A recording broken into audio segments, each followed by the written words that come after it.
either stop by the Taylor Northwest Clubhouse, which is in the back part of Pat Park there on Wick Road, and the Taylor North Central Clubhouse is right on Pardee, but it is north of Ecorse Road, back where the railroad tracks are. So I'm sure the families would greatly appreciate it.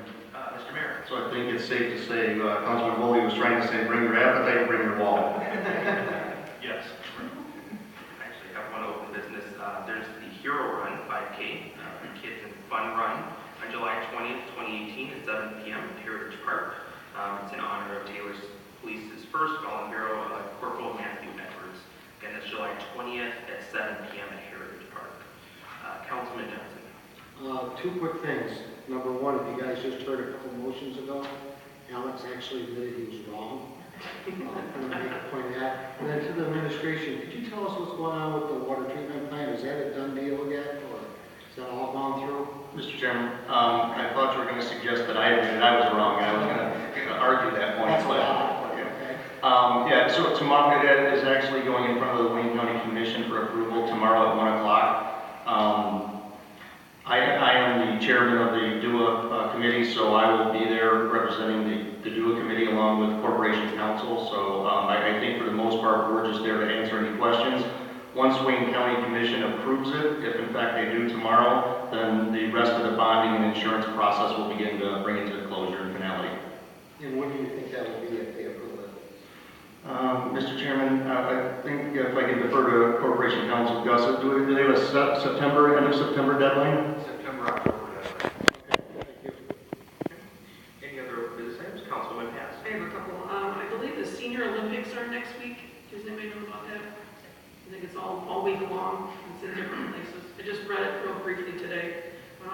And also, I'm getting a lot of complaints about the ICARE App that Android phone users cannot apply, cannot get on and set it up. Those who have already have it on their phone are okay, but these are new people that have not added it on there, but it's just the Android, not the iPhone. Mr. Chairman, to address the latter, there's a privacy policy issue that we're working through with Gus and his firm. Once we get the privacy policy updated, then it'll be back available again through Android. Periodically, whether it's Apple or Android, they change their requirements, and sometimes we learn about that when the app goes down. They don't send out a notice saying you have to have this app, and sometimes have this information on the app. And sometimes there's inconsistencies between the two. So that is purely related to a privacy policy issue, though. And how will the residents know when it is up and running? We'll put out a statement once it's back up again. Related to the Senior Olympics, they do start Monday, and they're being held in Flat Rock. Okay, the other question I have is where are we on the towing contract? The towing? It's final. We have had it with the police chief and going back and forth with Corporation Counsel. We'll either have it on the next meeting or the subsequent meeting. So there's a couple of adjustments that we're making, but it'll be in the next 2 to 4 weeks. Thank you. Councilman Johnson. I've been getting a lot of complaints to the administration about the trash still. What are we doing? What's going on? I mean, a lot of complaints. Mr. Chairman, we know that there were a lot of complaints. We know that it's been dialed back a lot. They have replaced the general route foreman. They have a new manager. I don't know the particulars. I don't know if Keith wants to address anything specific, but the complaints have gone way down since you and I talked about a month ago. There were a lot of things, and quite honestly, probably a lot of excuses too. I mean, we met with their executive team, their leadership team, and they have problems hiring, they have problems keeping people. But these are problems every business is going through. Quite honestly, that's their problem to figure out, not ours. But we have seen a significant improvement, and we're trying to get them back. But we do have another meeting set up to review the actual number of complaints. I know one of those complaints came to me just recently, sir, and it was just one person on the street that their recycling was not picked up.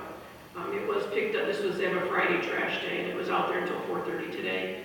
And I believe the owner went personally and picked it up and put her trash can in the back.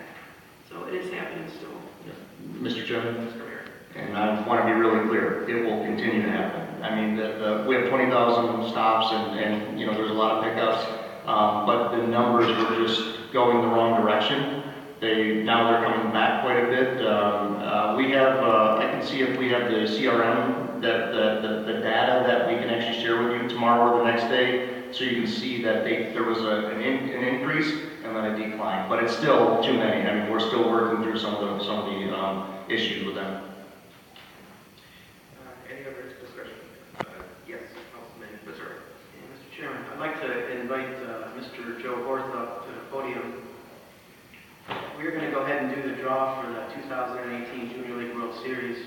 This will be the second year that we've done this. We've got teams all over the world kind of waiting for this draw to occur, so they'll know what day they're playing and who their opponents are. Our headquarters in Williamsport likes the draw to be public. They like it to be a blind draw and make it as fair as possible. Your opponent may matter, the day you play may matter, so we're going to go ahead and make those sort of decisions today. To date, we've learned that we've got a team coming in from Australia, a team from China, a team from Mexico, a team from Aruba. We'll eventually get a Canadian national champion. We've got a team from Italy that will be here, and then all the regions of the United States. So what we're essentially going to do tonight is decide who plays who and when, and then as the games play out, future opponents will be dictated based on wins and losses. So Joe's going to go ahead and kind of take care of this for us going forward. All right, the 2018 Junior League World Series bracket draw rules. Under the direction of the Little League headquarters in Williamsport, we are conducting the draw for the 2018 Junior League World Series. A total of 12 teams are participating this year, the latest addition being the champion of the District 5 tournament being the host team. This district tournament will be played at Heritage Park starting July 28th, and the winner will earn a spot in the 2018 Junior League World Series. As required by Williamsport, no region or country who received a bye in 2017 tournament can again receive a bye in 2018. As such, we will first determine the byes for each side of the bracket for the teams eligible for a bye, and then proceed to fill out the remainder of each side of the bracket. So last year, two teams that received a bye in the international tournament were Latin America and Europe, Africa. So I'm going to take those out.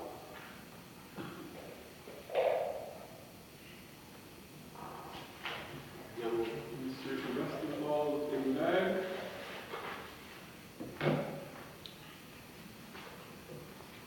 Mr. Mayor, you drop the first ball for me, please.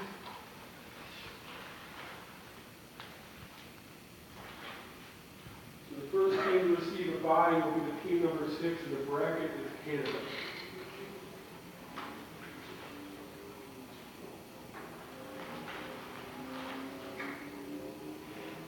The second team should be team number 5 in the bracket is Asia Pacific. You want to place the two balls that we've removed from 5 teams back in.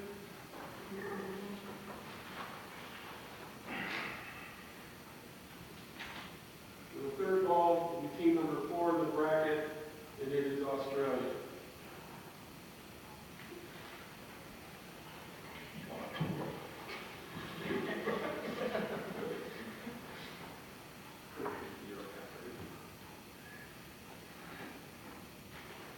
So the fourth ball drawn is team number 3 in the bracket, is Europe, Africa.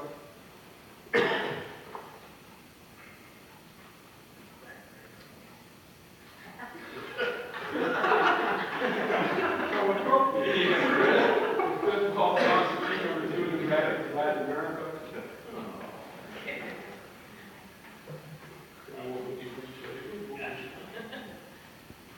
The last team being drawn, the 6th team, will be number 1 in the bracket, will be Mexico.